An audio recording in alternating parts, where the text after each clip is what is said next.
कक्षा 10 NCERT गणित प्रश्नावली 11 में हम लोग यहाँ समझेंगे कि त्रिज्यखंड और वृत्तखंड ये दोनों चीज़ें क्या होती हैं। तो सबसे पहले ये दिया गया है एक वृत्त जिसकी त्रिज्या R है और मान लेते हैं इसका केंद्र O है। तो अब चूंकि पहले हम समझते हैं त्रिज्यखंड क्या है, तो त्रिज्या ये मान लेते हैं OA त्रिज्या है और ये मान लेते हैं OB त्रिज्या है। और इसमें ये त्रिज्या OA और AB के द्वारा यह वृत्त दो भागों में बटा हुआ है।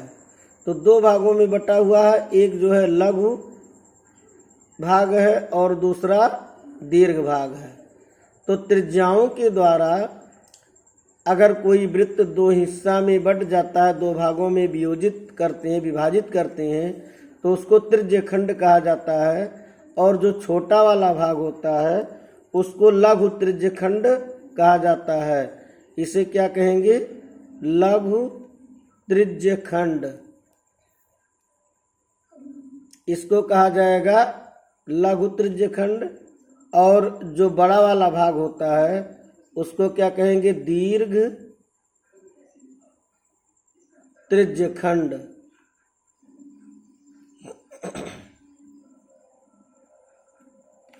इसी प्रकार अब हम एक दूसरा वृत्त बनाते हैं।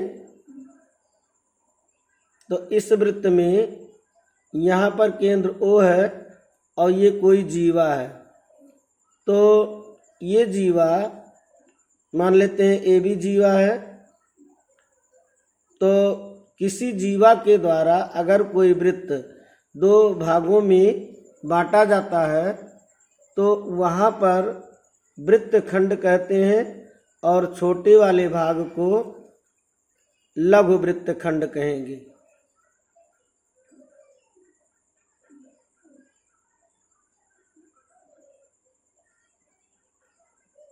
और बड़े वाले भाग को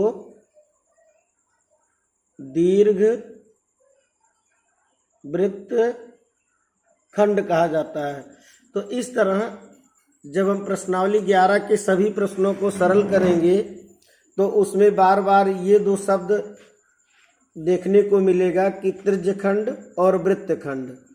तो त्रिज्यखंड और वृत्तखंड में ये बातें पहले क्लियर हो जानी चाहिए। जो त्रिज्या यानी कि त्रिज्याओं से अगर बांटा जाता है किसी वृत्त को दो हिस्सा में तो त्रिज्यखंड का निर्माण होता है। छोटे वाले को लघु त्रिज्यखंड और बड़े वाले को दीर्घ त्रिज्यखंड कहते हैं। और अगर किसी जीवा के द्वारा किसी वृत्त को दो हिस्सों में विभाजित कर दिया जाता है तो वहाँ त्रिज्यखंड न कहा करके वृत्तखंड बनता है। छोटा वाला हिस्सा जो होता है वो लघु वृत्तखंड बनता है और बड़ा वाला जो भाग होता है वो दीर्घ वृत्तखंड बनता है। अब इसमें जब प्रश्नावली 11 के सभी प्रश्न जब हम सरल करेंगे तो आता है त्रिज्यखंड का क्षेत्रफल। यानी कि जो त्रिज्यखंड का क्षेत्रफल है तो त्रिज्यखंड का क्षेत्रफल का सूत्र उसमें काम लगेगा। ये क्या होता है इसको जान लेते हैं।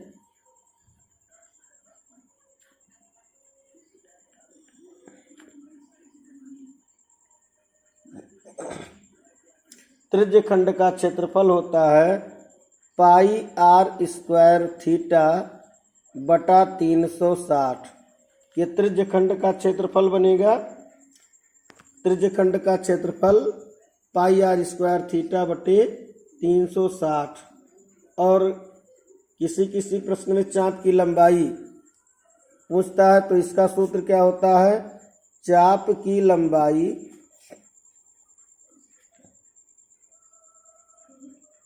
का सूत्र होता है थीटा बटे 360 गुणे 2 पाई R। कोण थीटा वाले त्रिज्यखंड के संगत चाप की लंबाई क्या बनेगी? थीटा बटे 360 गुणे 2 पाई R। तो इस तरह जब हम प्रश्न सरल करेंगे तो इन सब सूत्रों का उसमें जो है जानना आवश्यक होगा। और लघु वृत्तखंड, दीर्घ वृत्तखंड, एवं लघु त्रिज्यखंड और दीर्घ त्रिज्यखंड, ये जो है इतना हम लोगों को जानना आवश्यक रहेगा।